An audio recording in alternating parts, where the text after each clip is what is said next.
hormonal, reproductive, developmental damage as well. Eating organic beef, poultry, pork, or fish will not help you avoid contaminants like mercury, like dioxins, like strontium-90, because they fall out over all sorts of farm fields and water bodies, and they don't skip over the organic fields. And so really the contaminants are coming in regardless of how these animals are raised. I had always been concerned about the possible health impacts of GMOs, but then found out that most of the world's GMO crops are actually consumed by livestock, with dairy cows consuming the most per animal. This fact, with everything I'd learned about bioaccumulation, made dairy terrifying. That you're going to actually feed to people. Think about it. You've got an animal product, so you've got all the issues of biological concentration. You have a highly processed food product, and not only does it have naturally a lot of saturated fat, but you put a lot of salt into it. There's a strong link between dairy foods and autoimmune diseases, and so that can show itself up as excessive production of mucus and exacerbation of asthma in kids who are prone to that, and even adults. And also there's an association between dairy foods and multiple sclerosis and type 1 diabetes, which is an autoimmune disease, and other rheumatologic problems. Cow's milk is baby calf growth fluid.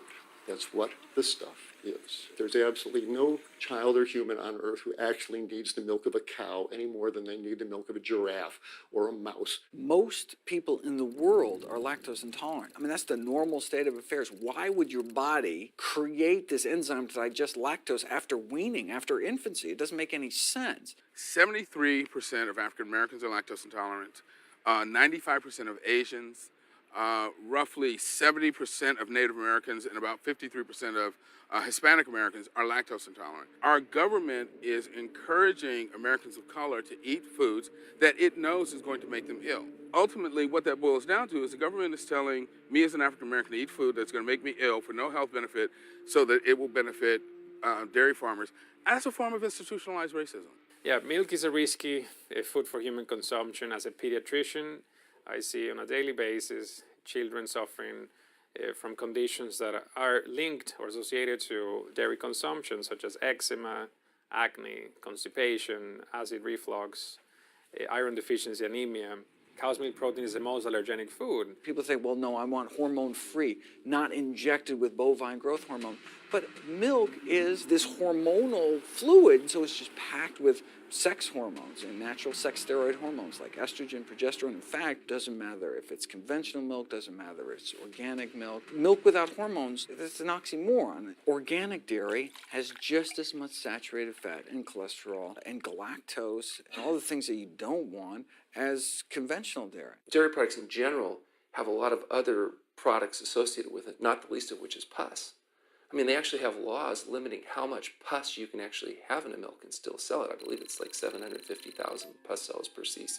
Because, I mean, you wouldn't want too much pus and it would be like pure pus. People might object. In fact, you could think of cheese as kind of coagulated cow pus, if you would. But I was always told that we need milk for strong bones. I'm Jane Chapman, and not too long ago, finally got some x-rays of the hips and back. Severe bilateral osteoarthritis of the hips. And actually, I'm scheduled for 2 hip replacements. That's bone on bone.